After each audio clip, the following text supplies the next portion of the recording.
It's about people, performance, and purpose. We are urging all nations to recognize the inherent right in the ocean. Ocean governance concerns every one of us. Take what you learned today with you. We have the tools, we have the technology. Let's end the ocean emergency. Welcome to the Ocean Race Summit.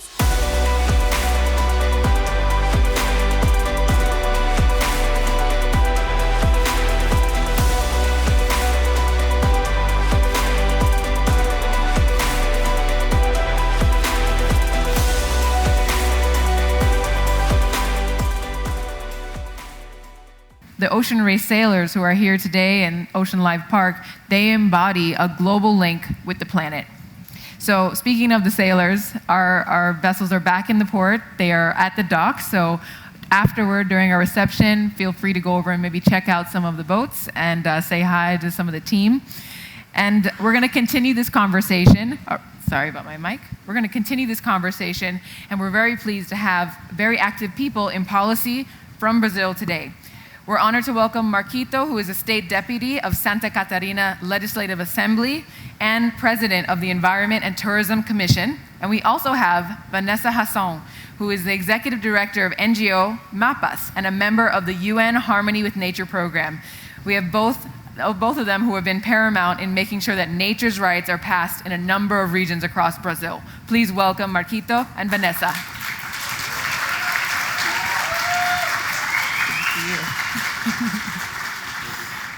Hello, Marquito. Nice to meet you.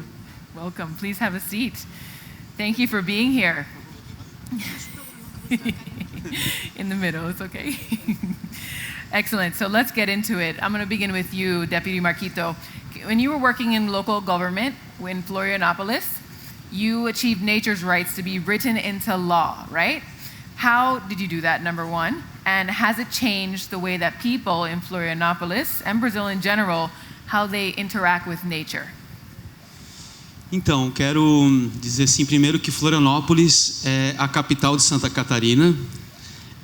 97% do território é uma ilha, a ilha de Santa Catarina.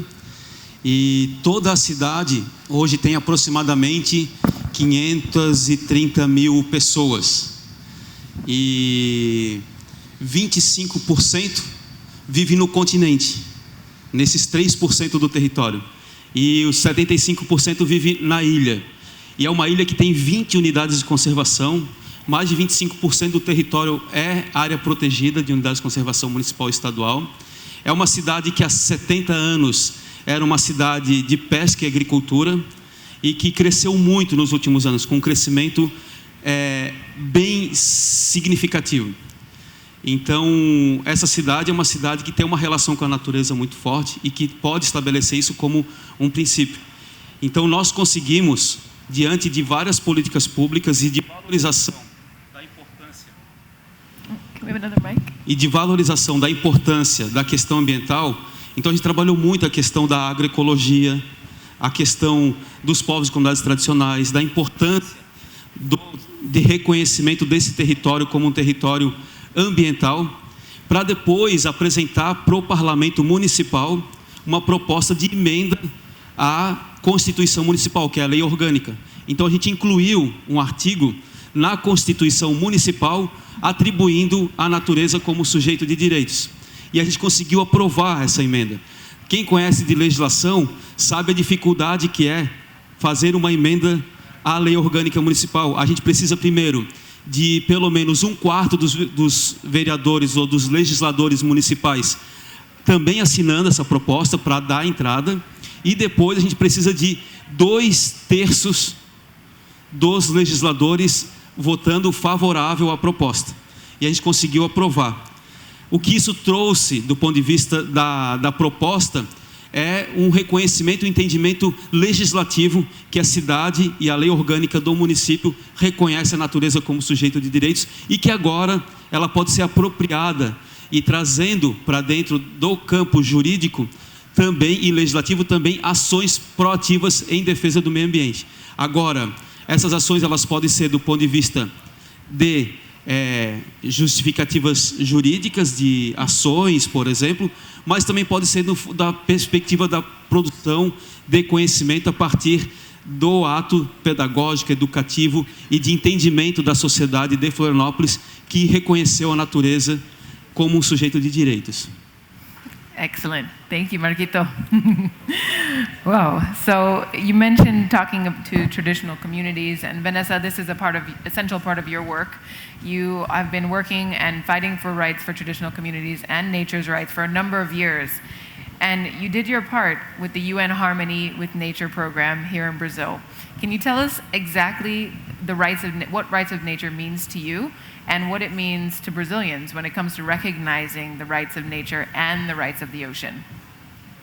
Thank you, Dani. I will excuse to speak in Portuguese, so muito obrigada pela oportunidade de estar aqui com as pessoas incríveis como o Marquito e todos vocês, para falar em pouquíssimas palavras sobre direitos da natureza, que é especificamente, exactly, the rights of nature.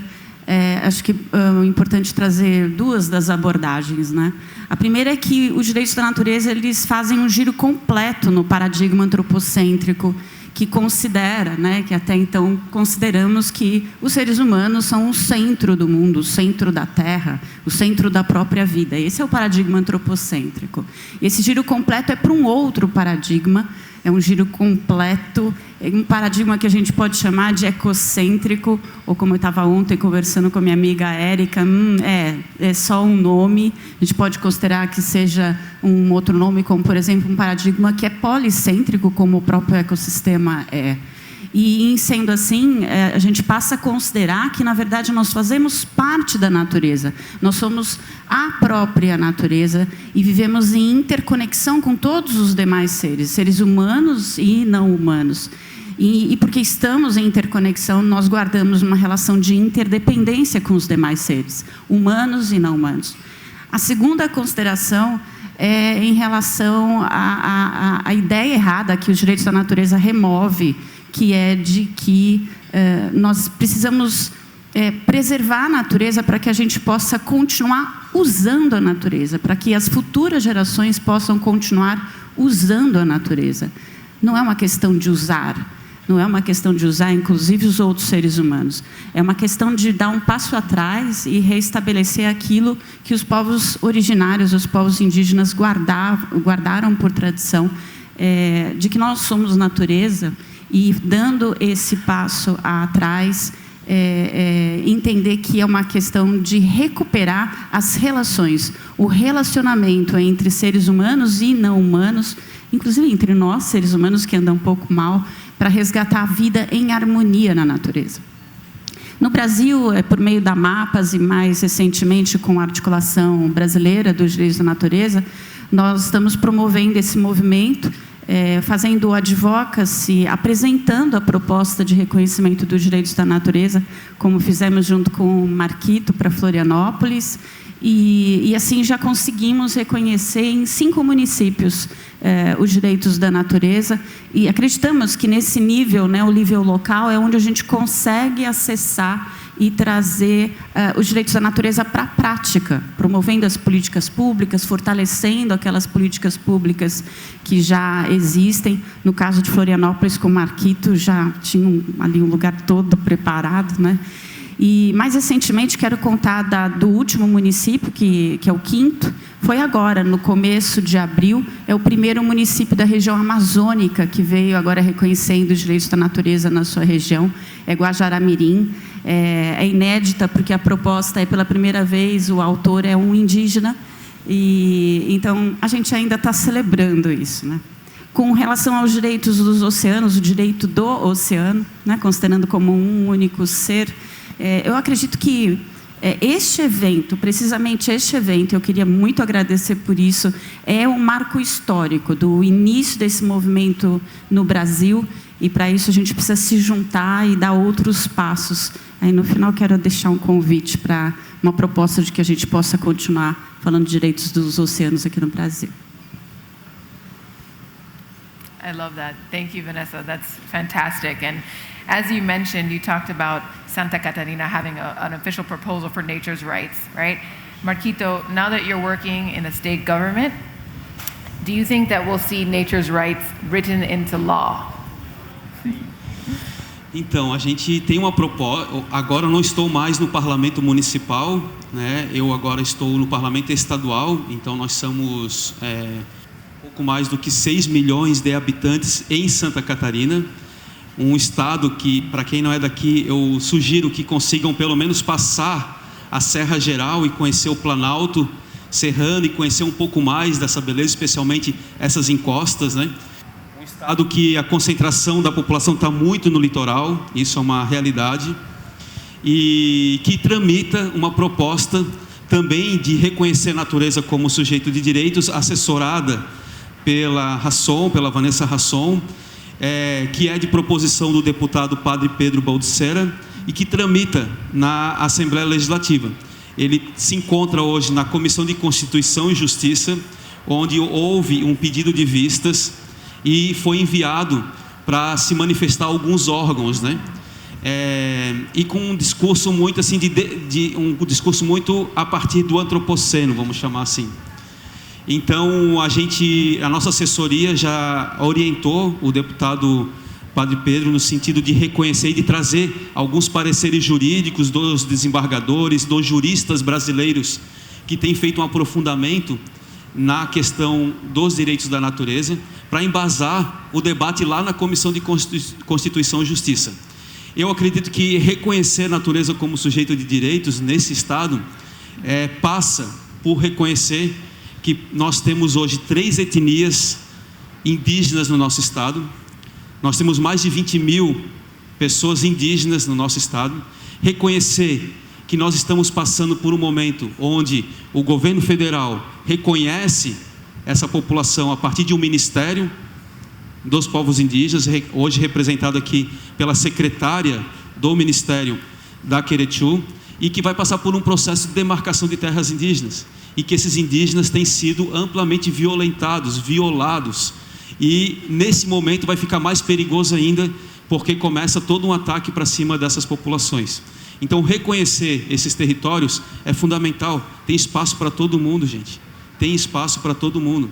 E, mais do que isso, é reconhecer que esse território tem um povo tradicional que está aqui antes mesmo de 1500.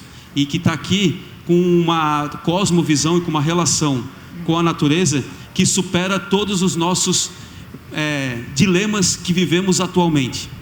E, por isso, acho que é necessário... Acho que é necessário esse debate estar na Assembleia Legislativa e que essa lei seja aprovada na Assembleia Legislativa. Nós estaremos ali em conjunto com os outros deputados, com o proponente, lutando e garantindo que essa lei passe para garantir esse direito absoluto da natureza, dos seus povos, dessa natureza, mas que esse Estado seja também olhado com essa perspectiva desse potencial que tem o Estado a partir da sua natureza. Wow, amazing. Thank you, Marquito. Excellent.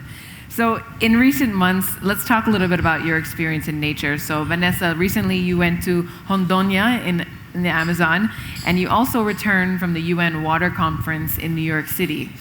Can you tell us about the intersection between traditional communities' understanding of nature's rights and the Western world's interpretation of nature's rights? Do you think that the UN framework will help us in achieving ocean rights in the future?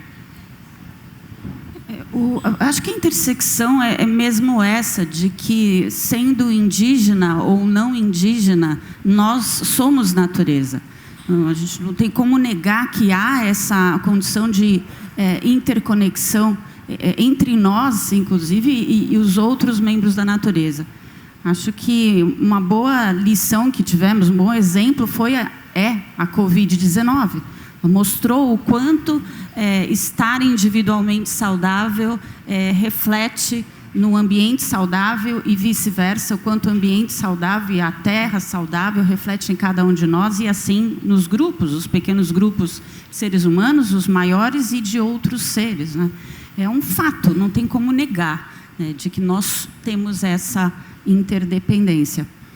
Em relação às Nações Unidas, eu faço parte desse programa, né, o Harmony with Nature, e desde 2009 nós temos ampliado, desenvolvido esse movimento em nível global, um movimento que tem crescido enormemente e que tem feito o reconhecimento dos direitos da natureza em regiões, ou especificamente para determinados seres, rios, e agora rumo aos direitos do oceano. E nesse ano, na verdade no final de 2022, a Assembleia Geral das Nações Unidas recomendou a esse programa que nós iniciássemos o debate esse ano de 2023 para constituir a Assembleia da Terra. E que essa Assembleia da Terra tivesse como pressuposto, em primeiro lugar, as vozes dos povos indígenas. Então, acho que as Nações Unidas têm caminhado muito bem, têm levado muito a sério esse tema, né? E qual foi a outra pergunta? Qual foi a pergunta dentro dessa? Era sobre a ONU mesmo, né? Eu queria aproveitar, falando sobre isso, sim, the framework. E the framework é com vistas a conceber uma declaração universal pelos direitos da Mãe Terra, né? E aí, aproveitando para convidá-los, né, nesse processo de juntar os braços, juntar os corações, nesse processo de construção dos direitos da natureza, especialmente a partir do Brasil e dos direitos dos oceanos, vai fazer parte desse processo de implementação da Assembleia da Terra dentro da Assembleia Geral das Nações Unidas, o segundo Fórum Brasileiro dos Direitos da Natureza. Eu e Marquito estivemos juntos lá na organização do primeiro fórum, que foi em 2018. Logo depois a gente começou a falar, né, dos direitos da natureza em Florianópolis. E esse segundo fórum, ele vai ser, como recomendou a Assembleia Geral, elaborado a partir das demandas dos povos originários, né? Vai ser realizado em Ilhéus, nos dias 6, 7 e 8 de outubro. Então, fica o convite para que a gente possa juntar as nossas forças para promover esses direitos que são nossos direitos, como disse a Klink, né, a jovem Klink, e que são os direitos que a gente precisa ver reconhecido para finalmente ter a oportunidade de reconhecer os direitos humanos, os direitos das outras pessoas, os direitos de todos os seres, né? Acho que o Walter, eu assisti ontem uma palestra dele, ele trouxe essa fala muito importante de que os direitos da natureza também servem para isso, para que a gente puxe ainda mais a consideração dessa necessidade de reconhecimento de direitos, de aproximação das igualdades, e aí, reconhecendo os direitos da natureza, quem sabe a gente, inclusive, passe a considerar os direitos dos outros seres humanos. Obrigada, Dani. Thank you, Vanessa. So we are just about out of time. I'm very excited about the forum that's coming up in October. Maybe, hopefully, somehow find a way to get there. But let's finish off. I hope so. I would love to. Marquito, can you finish our panel and just mention, do you see or think that Santa Catarina or Brazil will see ocean rights being recognized into the future, and it will continue supporting the work of the Ocean Race? What do you think? Então, a gente, primeiro, assim, a gente entender que garantir esses direitos, ou os direitos da natureza, é compreender essa visão que aquele tio passou para nós, assim, que somos um organismo vivo. E que qualquer pedaço desse organismo que tiver com problema, a gente sente. Se a gente tem uma dor de dente, a gente já fica completamente irritado. Se a gente tem um machucado, a gente já não passa bem, né? Então, essa é uma compreensão global. Entender esse ambiente no nosso estado de Santa Catarina é compreender esse potencial também que nós temos aqui, né? Então, a gente vê, por exemplo, alguns sinais desse problema no nosso estado. Por exemplo, cada vez mais, as cidades litorâneas têm que sair a longas distâncias para buscar água boa para beber nas nossas cidades. E Itajaí, Balneário, tem vivido isso. Estão tendo que buscar água cada vez mais distante, né? A gente vê também um estado onde... Acho que está meio... Pode ser. A gente tem um estado onde a faixa litorânea ela é muito mais larga e muito mais ocupada do que o final oeste catarinense.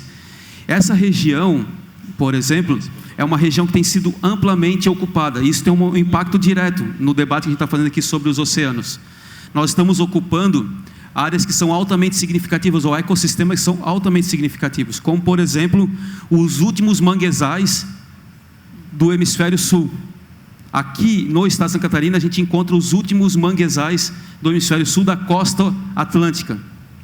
Nós também estamos ocupando as áreas que são altamente necessárias, que são áreas baixas ou áreas que são banhados ou áreas úmidas muito próximos da costa e que são amplamente utilizadas por aves migratórias, por exemplo. Santa Catarina é altamente visitada por aves migratórias e que precisam desses pontos úmidos na costa ou alguns picos mais altos para poder fazer o seu pouso temporário até tomar voo e continuar o seu processo migratório.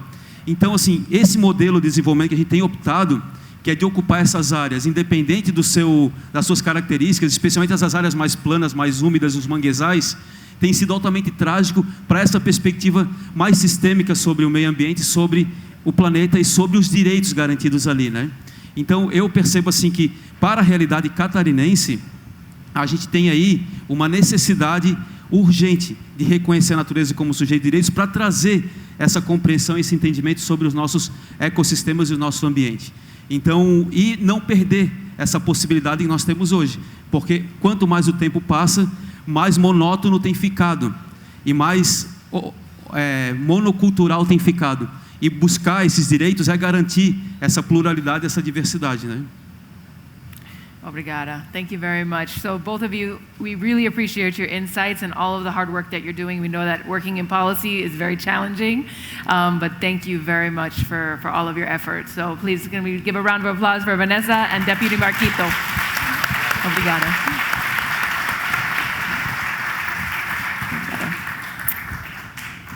Thank you. Thank you. Obrigada. Excellent. So the blue economy is defined by some as the sustainable use of ocean resources for economic growth, improved livelihoods, jobs, while also preserving the health of those ecosystems. The blue economy is inextricably linked to land ecosystems, as Marquito mentioned, the mangrove forests, the wetlands. These are all very important places, especially here in the Brazilian Atlantic forest. And this is what creates resilient coastlines and healthy fisheries and sustainable communities. During our previous stopover with the Ocean Race, we were in Cape Town, and we learned about a groundbreaking initiative that brings together all of the elements that we just spoke about, and it's using technology as well as human ingenuity to grow a successful blue economy. So let's watch a quick video about Abalobi.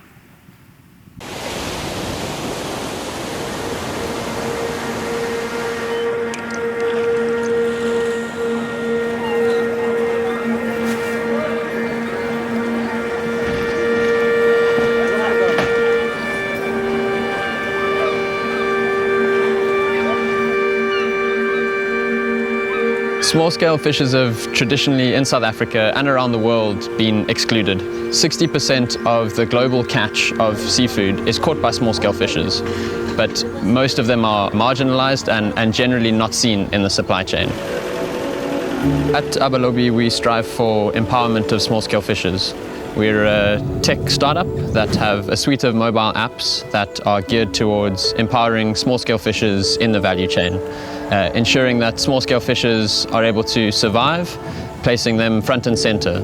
Our mission circulates around putting fishers first, ensuring access to market, and importantly, collection of data.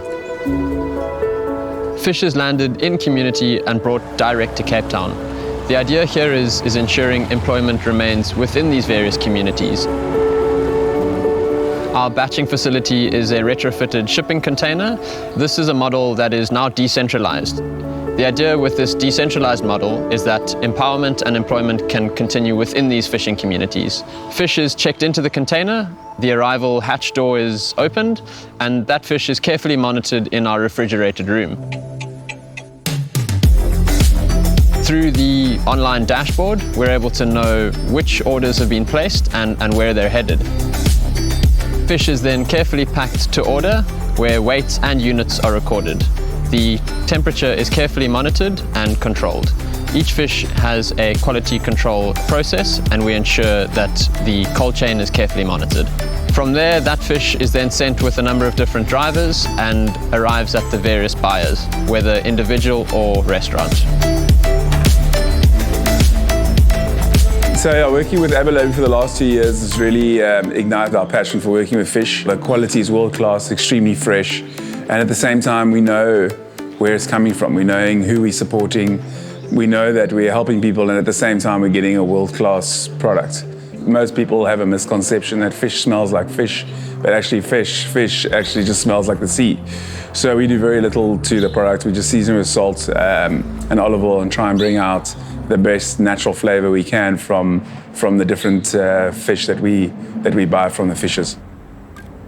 The ability for individuals and chefs to pay via SnapScan has been incredibly useful. A seamless, contactless transaction where fishers are paid immediately. This is incredibly important to ensure fishers are able to not only feed their families, but justify their next fishing trip. The Avalobi marketplace has connected small-scale fishers in 8 different small-scale fishing communities to buyers, whether restaurants or individuals. More than 1,500 beneficiaries have received over 6.5 million rand direct into their communities. Ukuqala kwami ukuyoloba ndandihamba notatomkhulu ndandina 4 years and ufika kwethu phayana ndandingazinikisi mna ngoloba ndafundiswa nguye ngala mzuzu and ngoku ndiqala uloba zange ngendifumane zange ndibambe intlanzi ukuqala kwami uloba then intlanzi yami yokuqala ndizoyibamba xa sele ndina 9 years or 10 years yaqala kwami ukubamba intlanzi and yonke into ndifundise yona utamkhulu isekhona pha ngaphakathi kum uba kulotywa kanjani kwenziwa kanjani yonke le nto and there's a lot of things that Avalobi has changed. There's a lot. It gave the voice to the fishermen in a way of like, okay, now you don't have to negotiate. Give the fisherman the price that he needs for his job. It's that old community spirit of just supporting small businesses and supporting each other and looking after each other. So it's a pretty special thing. Ufika kwabalobi ulenzile utshintsho kakhulu apha kubalobi lapha eKapa. Umzekelo ngoku uyakwazi abantu abalobi ngoku bayakwazi uba ngabana babeke into yobana bayaloba as uba ngabana yinto yabo abaliphila ngayo. Bane i-income, like is a source of income to kwabanye abalobi le nto yoloba. So now ngalamandla banawo kokubana balobe and then bathengiselwe intlanzi ngabalobi on behalf of bona. Loo nto ibenzela bangathi like bazi superheroes in their families yabo.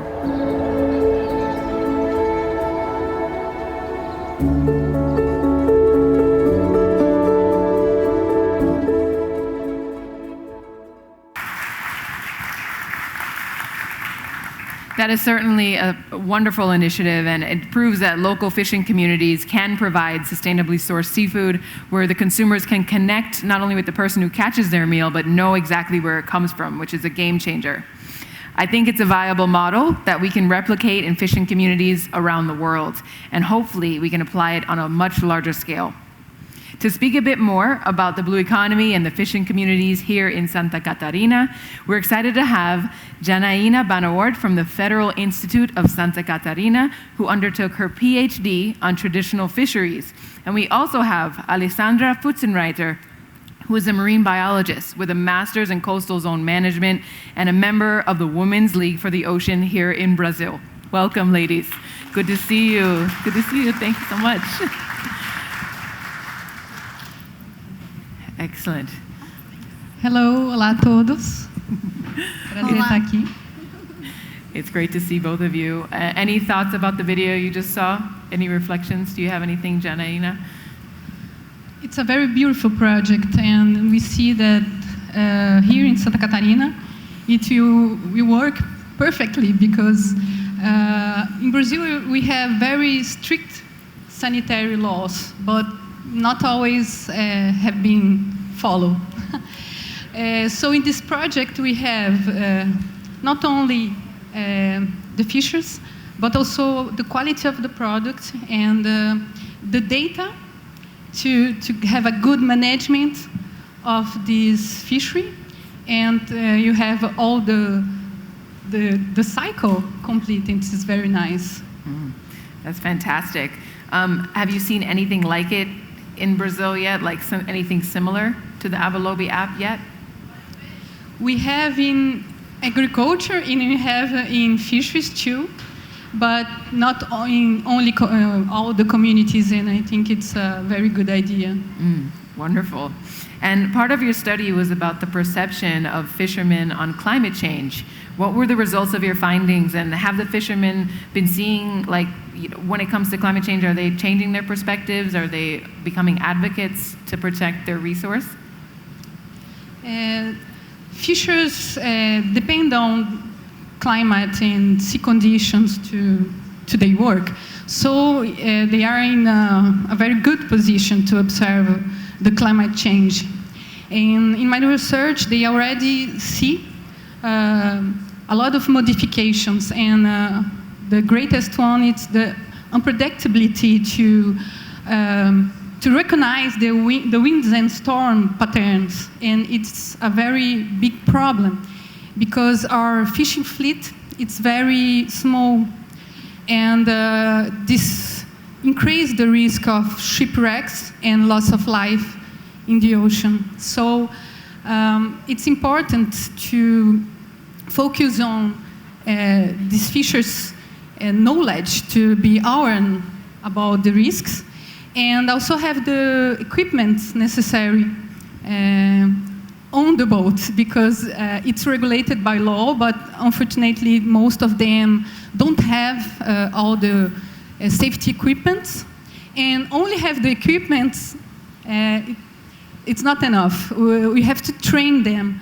and we do this in our school, IFSC, and we train these fishers in safety, and it's very important because we already have students that save their life, and I think it's that. That's wonderful. And I think, obviously safety is definitely something to consider and to prioritize for fishers out in the open ocean when you're unsure of the conditions due to climate change. But also what surprised me and astounded me was in the video with Abelobi, they mentioned that artisanal fishers, local fishers, traditional fishers, account for over 60% of the seafood caught worldwide, which is incredible to me that can be passed on, not only with fishermen, fisherwomen, any fisher. And so when it comes to women in the blue economy, Alessandra, I want to move to you. Tell us about the Women's League for the Ocean and what it's about. Então, olá a todos. O que é a Liga, né? A Liga ela é um movimento que é em rede e foi formado por 30 mulheres no dia 8 de março de 2019, e hoje nós somos mais de 2.500 mulheres. E esse movimento ele visa mostrar, né, que a mulher realmente está no oceano e que tem a sua função, tem o seu papel no oceano, e mostrar que elas, como o oceano e as mulheres têm um trabalho e meio que invisível, então a gente está trazendo essa força para que seja mais visível, a gente tenha um melhor campo na nossa rede. E a gente tem um grupo que a gente trabalha com vários campos. Dentro tem mulheres que são jornalistas, não trabalham somente com o oceano, mas em prol do oceano. Então, a gente tem várias mulheres, e dentro desse complexo de 2.500 mulheres, a gente acaba fazendo vários outros tipos de contatos.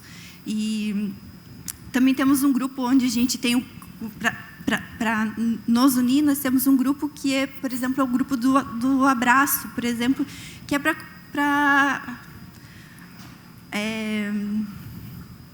abraçar as mulheres, né, que sofrem um pouco com essa pressão, né, de ser mulher, trabalhar no oceano, num campo completamente diferente, né? Então a gente tem essa união, e é isso que nós somos. A very important union. And you're also contributing to SDG 14, Sustainable Development Goals established by the United Nations, and the Ocean Decade. How does this all help with the recognition of ocean rights from a woman's perspective in the League?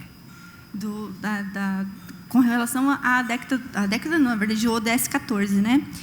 Eu fiz aqui uma colinha, porque a gente tem várias frentes, mas eu acho que os projetos mais importantes de a gente falar foi que a Liga das Mulheres ela surgiu com o foco, né, de ter as metas do ODS 14. Então, os principais conteúdos são poluição marinha, sobre pesca e mudanças climáticas. E em 2020 a gente fez um projeto que se chama A Gente Liga para o Clima, que é o engajamento das mulheres, atletas, né, que fazem parte da liga, como surfistas, para falar sobre a poluição plástica no mar. A gente também teve uma outra campanha sobre mudanças climáticas, que é Sente o Clima, que está relacionado com mulheres, o clima e o oceano. E também a gente tem uma outra campanha que é Sem o Azul a Conta Não Fecha, que traz um pouco de informações sobre a questão, né, do clima para gestores públicos, para eles considerarem esse tema, principalmente na formulação dos planos para as mudanças climáticas. Esse último trabalho até gerou um policy brief que foi entregue na COP27 para os gestores públicos aqui, para tentar entender um pouco mais e incluir esse tema dentro das próprias leis e normativas, né? E também a gente tem uma outra campanha que foi um encontro virtual que falou sobre sobre as cientistas mulheres, que tentou reforçar a importância do carbono azul na luta contra a emergência climática. Esses foram os projetos que a gente fez. Excellent. Well, you certainly have a lot going on, a lot of projects, but this is great because you're tapping into different industries and different types of professions that women have connected to the ocean, which is awesome. Very awesome. Thank you, Alessandra. So, Janaína, what are some of the things you've been told by fishers who have also that you identified through your study? What helps them make traditional fisheries more sustainable and helps support the blue economy? I could see during my doctor and my history with fishermen here in Santa Catarina that an important strength to these communities is the intergenerational knowledge, transmission this knowledge about fishing methods and also the culture. It's very important. But they also face a lot of challenges. One of them is it's a lot of regulations that are ill-adjusted and harm them in their ways of life, the natural ways of life. So this increases their vulnerability and also the vulnerability of the target species. And it's interesting because here we are talking about knowledge, and I'm a professor, of course. And what I can see that we have to improve the ocean literacy among these communities, among not only the fishers, but all of us in our city, Itajai, in our schools, because the pillars of the ocean literacy is the love, is to know. First, you have to know about the ocean, and when you know, you start to love, and the love is the key. When people love the ocean, they start to care, and you care, you start to be engaged with the conservation of the oceans, with the conservation of our planet. You start to love the nature just for being there, and not if you have an economic interest or so on. And I think it's the great message I can leave here. Let's start a big movement, and thank you. It's great to be here. Oh, it's great to have you here, and certainly the ocean literacy is a priority. We have to start there and grow that love for the ocean. That's where it all begins. And finally, Alessandra, can you just tell us what is next for the Women's League for the Ocean here in Brazil? Também fiz uma colinha aqui porque é um projeto que começou esse ano e ele se chama Women in Blue. Então, é um projeto que fala sobre equidade de gênero para a sustentabilidade do oceano. E também para ajudar também a emancipar as mulheres e a equidade de gênero nas ciências marinhas, na pesca e na política também. Então, tem 3 linhas de atuação, que uma é identificar as barreiras e caminhos para a participação e liderança das mulheres nos assuntos oceânicos, fortalecer as vozes das mulheres na pesca para envolver em mudanças climáticas e das discussões políticas, e também destacar o papel das mulheres na conservação marinha. Então, esse projeto ele tem tanto um viés de ciência, pesquisa acadêmica, mas também para engajar as mulheres a participar desse movimento de ampliar os seus conhecimentos e emancipar elas mesmo dentro da sua área de conhecimento em prol do oceano. Wonderful. Well, yes, women certainly are the backbone of the blue economy and making sure that we connect with our oceans. So thank you both for the essential work that you're doing to bring this to light here in Brazil and hopefully beyond. And thank you for being here. Please, a round of applause for Alessandra and Janaína. I'm really happy to introduce, first of all, Ricardo Hapanuak from ANAMA and also Ana Carolina Gonzalez from Institute Saracura. Please welcome them to the stage. Come on up. Good to see you. Hi. Oh, how are you all feeling right now? You feeling good? You got some good information so far? Yes, of course. A lot of good information. Is it good? Fantastic. So let's jump into questions here. Ricardo, I'm going to begin with you. Okay. Your organization, ANAMA, this organization is very unique here in Brazil. What do you do when it comes to the ocean and ocean rights? All right. First of all, I'd like to thank the Ocean Race for the opportunity to share a little bit of our job, our work at ANAMA. ANAMA was founded at 1988, the same year of our constitution. Since then, we are working at a strategic level to strengthen, to empower the management, environmental management at local level. But was in 2021 that ANAMA have created a specific department to keep eye on the ocean. And I have the honor to be in charge of this department of the ocean. And we strongly believe that any action that municipalities take should take into account the best knowledge available, the best data. And so this is one of the main jobs that we do over there. We provide information, we support politicians, technicians at the local level to help them to take the best decision that they have at that time. So we work at the decision-making process. Another work that we do there is to search and share best practices, because usually if we have some problem, someone already have a solution in some place. So we try to connect the people, the municipalities. And the last, advocacy. We are also working with several different stakeholders to try to bring into force a legal enforcement to bring rights to the ocean. We call the law of the sea.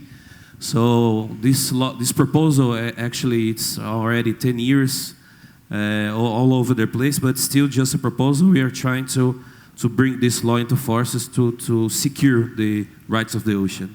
Excellent. Thank you, Ricardo. That's awesome. Ana Carolina, how does your work at Instituto, and I'm trying to speak Portuguese now, Instituto Sakura, how are you all recognizing ocean rights? Instituto Saracura is an NGO, so social environmental NGO, and based in Florianópolis. Marquito has presented a bit of like the history of Florianópolis. So 90% only is it's all island. So we are in the ocean and surrounded by the ocean. So we have a very intrinsic connection to the ocean, and it makes our history as well, like in all these parts. And then we developed a lot of projects, and all our mission is to reestablish connection to nature and human activities. So we are going on these sides to work with this. And we have like in our core of the permaculture, so ecological restoration and environmental education is being very part of our action and our interaction. And that's, unfortunately, as Marquito already presented a bit about the mangroves and all the landscape that we have in Florianópolis is being very damaged. It's a very there's a lot of impact on this environment. So yeah, last year we started a movement, a project called Tidal Restoration. And in this project, we want to restore and bring awareness to all the conservation of these coastal ecosystems. Wow, wow. So do you bring out local citizens from Florianopolis and around Brazil to come out and help with the restoration of these sites? No, we are going there. So we work with very strong work with governments. So we are connecting public sector, local communities, and also researchers. So we are going to the local and doing these activities and this work. Fantastic, fantastic. And you know, the ocean race, how does protecting the Brazilian Atlantic forest and mangroves actually affect the blue economy directly? Oh yes, this is like, I'm kind of going to repeat a bit of a lot of our invitings, our people had said, but everything is very connected, so we can't separate like the land, forest, or all the continental part from the coastal part. So what happens in the land goes to the oceans and go to the coastal. So if we look for this interaction and see what the impact goes for the mangroves, it's very intrinsic. So if we just pay attention and care about the land, we are also caring also for the coastal. And this is very important to have in mind, because if you want to provide life, and life has to be alive to provide life. So it's not, we can't forget about this. And the mangroves especially, they have a very, they just develop in very specific conditions. They are very resilient, but also very sensible. So everything that happens upstreams goes to downstreams. And it's for the mangroves and salt marshes as well, like in where we are working, it's salt marshes and mangroves. I'm going to speak about salt marshes as well. But for having these ecosystems, you have to have a very specific conditions for the water, for the sediments, and if you have like an upstreams, a different flow, it's gonna operate and damage all these ecosystems. So yeah, this is the connection. Once again, proving that everything is connected and we are a part of nature. Thank you, Ana Carolina. So Ricardo, talking about the coastal zone here in Brazil, there's been a lot of development. What plans are in place right now for just in light of climate change, but also the extreme weather events that have been predicted? Well, that's a big issue. ANAMA is known by its strong network all over Brazil. So we take advantage of this network to build partnerships with different actors. And I would like to just highlight two of the initiatives that we are working right now. The first one is together with Univale, University of Itajaí, and Rede ODS Brasil, that we have launched this year a second edition of the course on coastal management, specifically dedicated to the city halls, the technicians that work at City Hall. And we believe that with this course, we can again, qualify the decision-making process from the knowledge of its own territory. And the second initiative that we are working on right now is a partnership with Observatório do Clima and Fundação Grupo Boticário to launch a guide called How Municipalities Can Adapt Themselves to Climate Change. So probably in the next 2 or 3 weeks, we are going to launch this guide. And the idea of this guide is just to present the municipalities the synergy between the legal framework and also to present some opportunities to add the climate and the adaptation lens into the activities and the local laws. Thank you.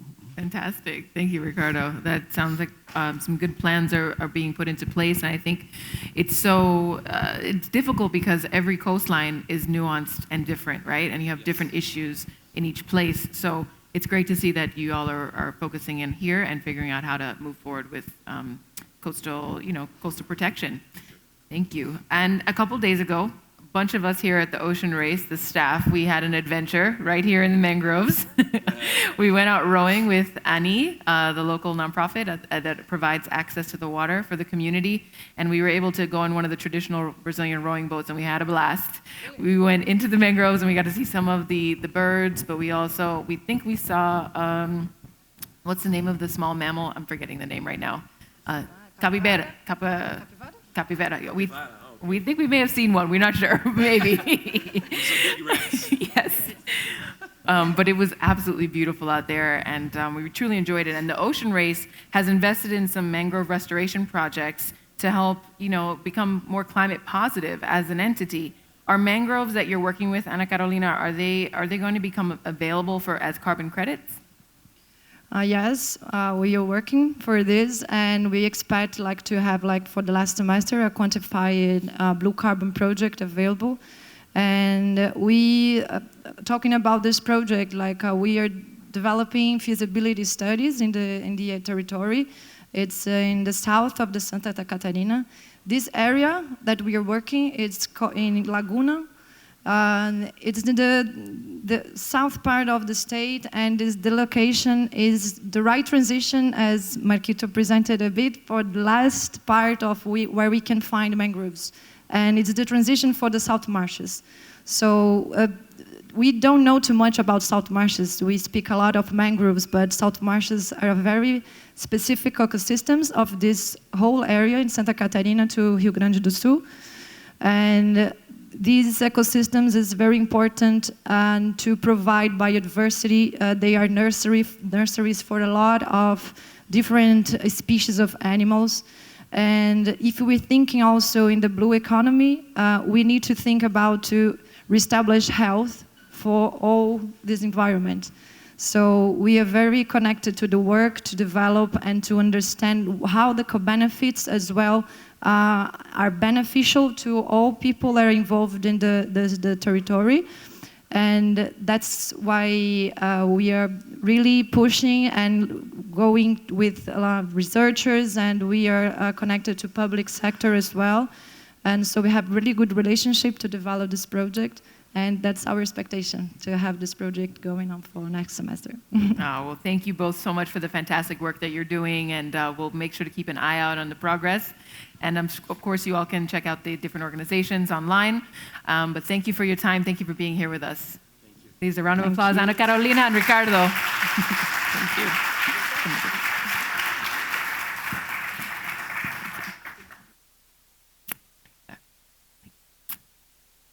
Excellent. So we are moving right along. Now, one human that we've met already, we know he understands the interconnectedness of life here on planet Earth. But Deputy Marquito, he previously mentioned nature's rights, as we've been talking about all day today here at the summit. But we wanted to invite Deputy Marquito to give our closing speech for the summit today, and looking back on all the things that we learned today, as well as the importance of these ecosystems that are right behind us here in Santa Catarina, and the well-being of this state. So please welcome back to the stage Deputy Marquito to give our closing speech. Primeiramente, quero agradecer a importância desse evento e quero já colocar aqui para a municipalidade o meu compromisso e a minha responsabilidade enquanto deputado estadual para que a gente mantenha as etapas da Ocean Race no nosso estado, especialmente aqui no município de Itajai. Quero colocar aqui à disposição a importância da gente ter esse evento aqui. Parabéns pelo município e por toda a organização.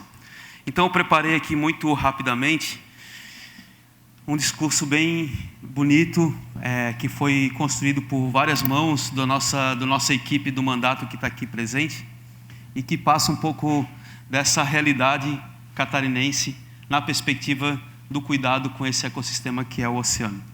O Brasil é um país atlântico, assim como Santa Catarina é um estado atlântico. Toda a nossa rede hidrográfica verte para o Oceano Atlântico, de um jeito ou de outro. A vertente atlântica da Serra Geral para o litoral deságua diretamente no mar. A vertente do interior vai para a Bacia Paraná-Uruguai, que deságua no estuário do Rio da Prata, e que também, no final dele, deságua no Oceano Atlântico. Isso quer dizer que todas as águas doces catarinenses, acompanhadas dos resíduos das atividades humanas, chegam no mar. Esses resíduos incluem embalagens indevidas e descartadas indevidamente, esgotos domésticos não tratados e efluentes de criações de animais e até de agrotóxicos já banidos nos seus países de origem e que foram colocados na terra e que desaguam nas águas do rio e, consequentemente, no mar. A saúde dos rios e das bacias de Santa Catarina é, portanto, diretamente relacionada à saúde dos mares. Os dados de realidade que temos hoje são alarmantes.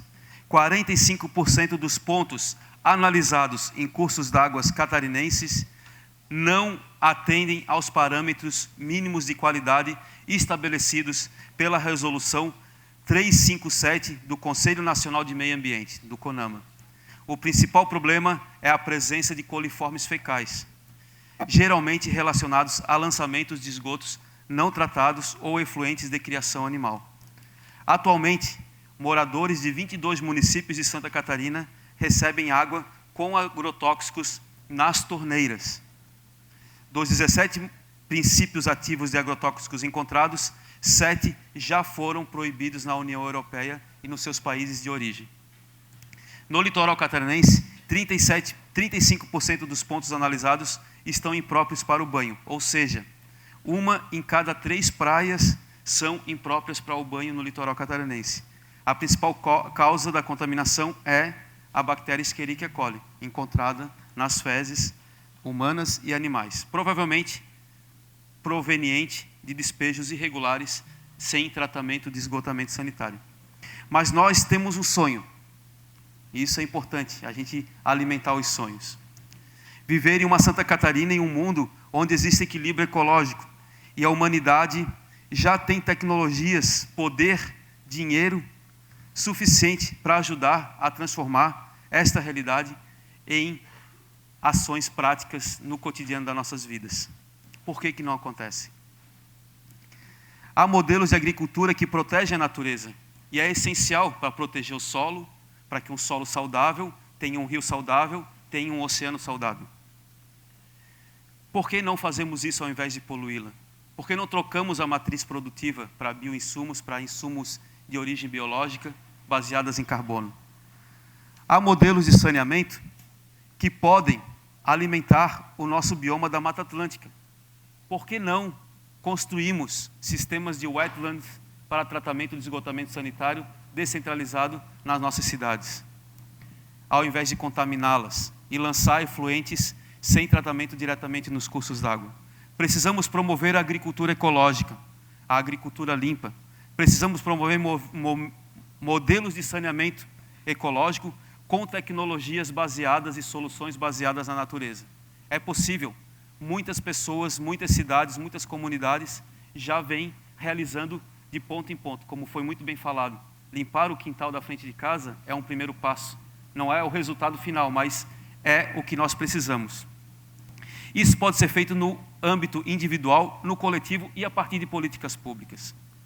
Essas diferentes ações ou atuações foram muito bem ilustradas agora, no modo escolhido pela ONU para celebrar o Dia Mundial das Águas, ou o Dia Mundial da Água, deste ano, que foi baseado na fábula do beija-flor.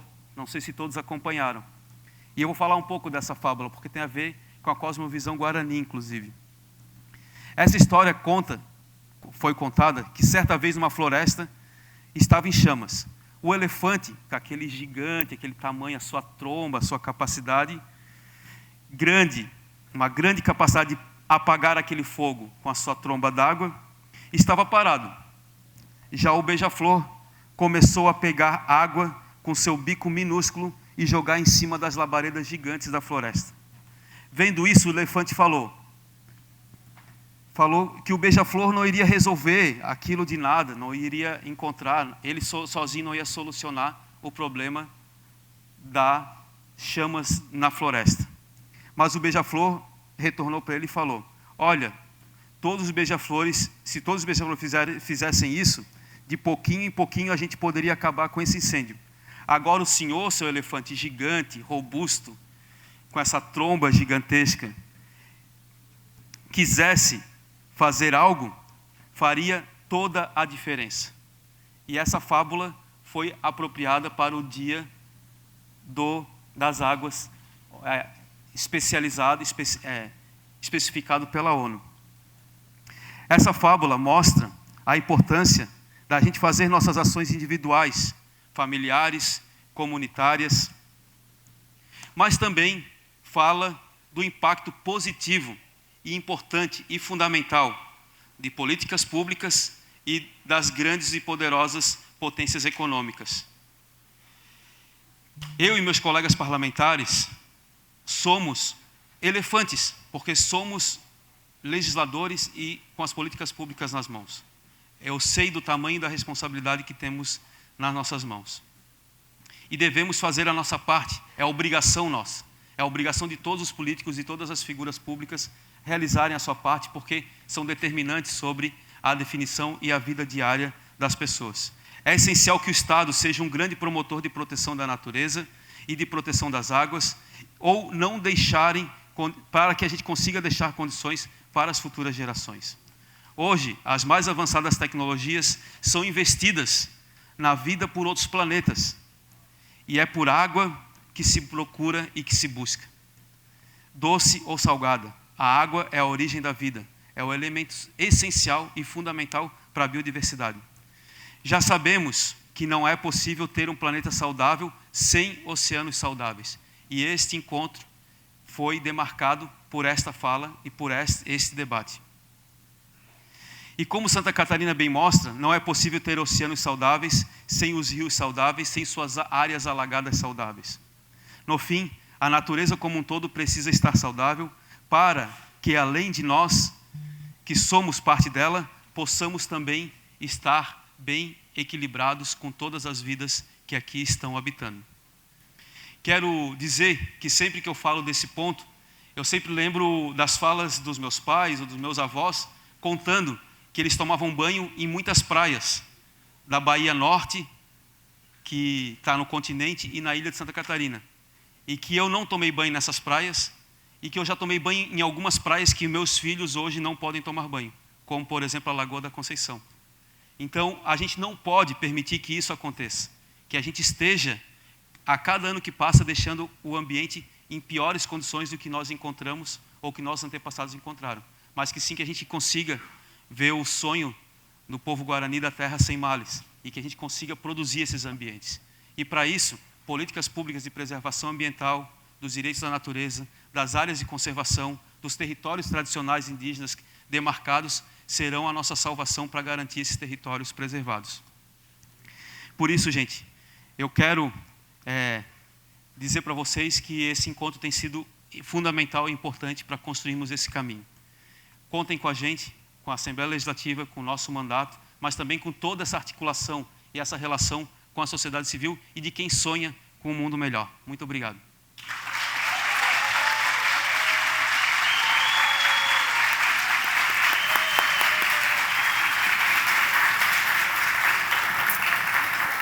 Muito obrigada. Thank you very much, Marquito. Wow, what a great way to end our summit. Thank you very much for your passion and your commitment, Marquito, to making sure that Santa Catarina and all of Brazil will move forward with ocean rights and nature's rights. So, folks, we only have a few more minutes left in our summit, and we're going to have our grand finale moment, which is an element of the Ocean Race's sustainability program. It's called the Relay for Nature. And in a moment, we will have quite a few of our speakers today join us on stage as we pass a very special baton that has traveled around the world with our sailing teams and many other people to share this message of ocean rights. So now I'd like to welcome back to the stage Kevin Escoffier, skipper of Team Wholesome PRB, who will bring the baton forward. So we're going to take the mic, and if you could just say one word that you feel right now about the Relay for Nature and what it means to have this baton in your hands, and we'll go down the line. Well, first, I'm very proud to have been able to sail with this baton on board. I can tell you that it's in a couple of miles, a couple of human stories, a couple of different winds to be able to come here. And I think it's the best way to transmit, the best way to give this baton of nature is to travel with the nature, to travel with the waves, to travel with the weather forecast, with the wind. And there is no better way, I think, for this baton to travel than on a boat. So it's been moving inside the boat, forward, aft, starboard, port, and it's done half around the world, from Cape Town through the Indian Ocean, through the Pacific Ocean, to arrive here in Itajai, and it's the third time I come here. Each time, we arrive there after a huge travel through human stories, through the southern ocean, and there is no best way than arriving here with this race. So thanks a lot. Fantastic. Thank you, Kevin. Great. Now you can pass it along to our chairman, Richard Brisius. Excellent. And the microphone. Well, I can just say that this baton it's an idea that came up through the UN ambassador for the ocean, Peter Thompson, and ourselves before COVID. And little did we know that we would stand here today with the Nature's Baton that has traveled around the world and been to many of the big environmental conferences. And it's loaded with the energy of world leaders that's been holding this baton, putting messages in this inside that we all gathered. But above all, I would like to just say that I'm so proud to, at this moment, hand this baton over to this amazing person who has inspired us all today. So thank you, and I hand it to you. Thank you, Richard. Kereshu, if you'd like to say a couple of words. Primeiramente, é uma honra, né, receber esse bastão dos mares, né, e assim como o sentimento de todos que já tocaram nele, já carregaram e caminharam com ele, também quero aqui depositar, né, como povo indígena, esse sentimento, né, dos mares, do sol, dos ares, né, para que todos, e por onde ele passar, ele vá abrindo esse caminho de conhecimento e o sentimento da proteção, do direito da vida, da natureza e dos oceanos. E aí, passando aqui também para você, Marquito, né, para você fazer também aí a sua fala, o seu pedido, o seu desejo aí com esse bastão.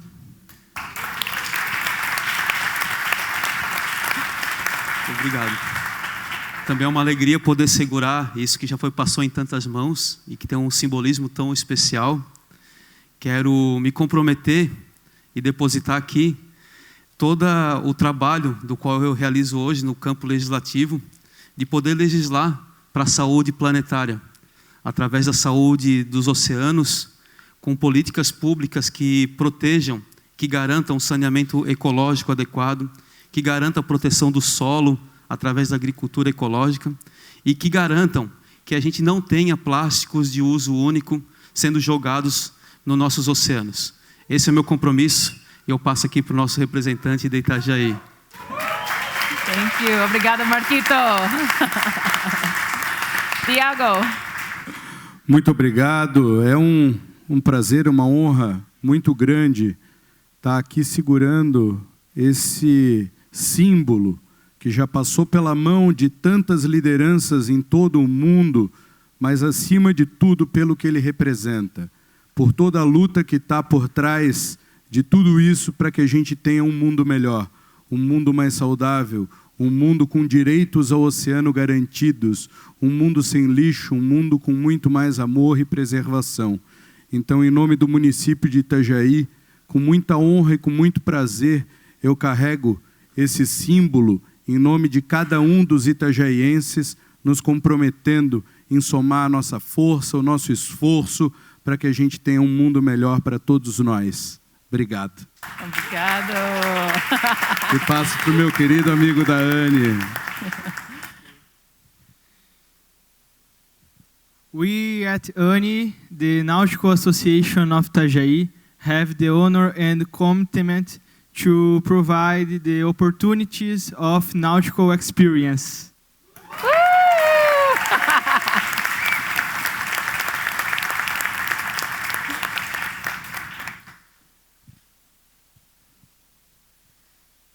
Thank you so much, everyone on stage today, for passing the baton. The Relay for Nature is on, and we are moving on to Newport after this. So the baton will travel to Newport. But thank you, everyone, for being here, and we're going to take a group photo together. Please pull out your cell phone so you can take one as well. There we go. Thank you, everyone. First of all, I would like to thank all the speakers for their wise words, deep insights, and very thought-provoking discussions. Thank you. Kerishu mentioned earlier, we are in an important moment, and Reverend Martin Luther King has also said, we must use time creatively in the knowledge that the time is always ripe to do what is right. To do what is right. It is clear from what we've heard today that we need to stand up, speak up, and take action for the recognition of the ocean's inherent rights. We need to acknowledge traditional wisdom and remember to have reverence for our shared planet, like Erica and Kerishu said earlier. We need to protect what is protecting us, be it the Southern Ocean, which Rodolfo highlighted, or the mangroves enabling resilience of the Brazilian coastline and coastal communities. We can have a thriving blue economy with joined-up thinking, and when we realize the interdependence of all things, like the importance of the Atlantic forest here in Brazil, and when it comes to ecosystem services like regulating climate and reducing erosion. Providing access to water is paramount to create the relationship with nature, and specifically with the ocean, the relationship that we need with the ocean, as the ANI and Nautical Association of Itajai do so well here in this coastal city. And as they and many leaders before them say, without knowing, we will not preserve. We must know in order to preserve. These vital ocean experiences that ANI provide can help embed the respect and reverence nature so deserves. To win the race for the ocean, we must work as a team and collaborate. As we know so well in this offshore sailing race and have heard from sailors earlier, diversity is key. We need different mindsets, voices, abilities, and backgrounds and talents to win. Collaborating with local entities, NGOs, or Agenda 21 forums, government, and business, and listening to our community's concerns, and most importantly, acting on these concerns with policies, enforcement, and infrastructure is crucial to create resilient cities and communities. We are so happy to be here in Itajai and see the active local Agenda 21 forum and the Orla Seafront project within it. We would like to call upon the municipality to use this fantastic opportunity of having these platforms and environmental experts here in Itajai to work together to increase action for the ocean, support a universal declaration of ocean rights, and protect and restore this beautiful coastal environment we are privileged to be part of. Let us all use our time creatively. The time is ripe to do what is right. To do what is right. So I invite you now to think about our place here on Mother Earth, that we are part of nature, not apart from nature, and to join us in raising the voice of the ocean. Take action to look after our shared planet and stand up for the ocean's inherent rights. Another big round of applause. Another big round of applause for Lucy. Thank you, Lucy. Lucy has worked incredibly hard to see this event through.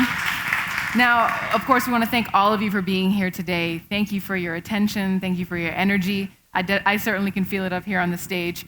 We'd also like to thank 11th Hour Racing for being one of the race's premier partners and also the founding partner of the sustainability program that made this summit possible. If you'd like to take action, as we mentioned in the very beginning, you can join our One Blue Voice campaign where you can sign up and sign our petition. All you have to do is scan the QR code that will be on the screen shortly. And also, if you'd like to give us some feedback about today and what you thought about the event, the content, whatever you want to share with us, please do. All you have to do is scan this QR code over here. And like I mentioned earlier, I'll be back on stage in about 20 minutes into the into the reception, and I'll announce the random winner for whoever submits their form to win the beautiful cap and bottle. Now, I would be remiss without saying thank you to, first of all, the host city of Itajai, Darlan, and his team. Thank you for hosting us today. Thank you so much.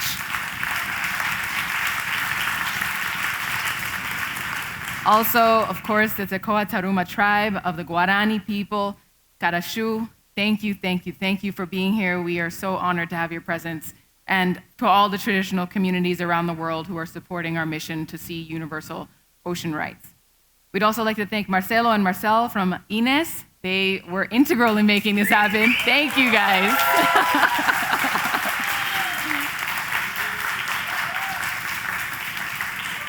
Our tech team behind the scenes have been handling all of the tech today, so thank you all very much for setting this up. The entire Summits team, it's a lot of us here, but I want to name everybody. Lucy, Johan, our director, Andrea, our manager, Bea, Sherry, Patricia, Han, and Heather, thank you for all of your effort in putting this summit together. The Ocean Race staff also has volunteered their time to be here with us to make sure that everything is running well, so thank you very much. Thanks to Megan back there, who's running our sustainability efforts here in Ocean Life Park.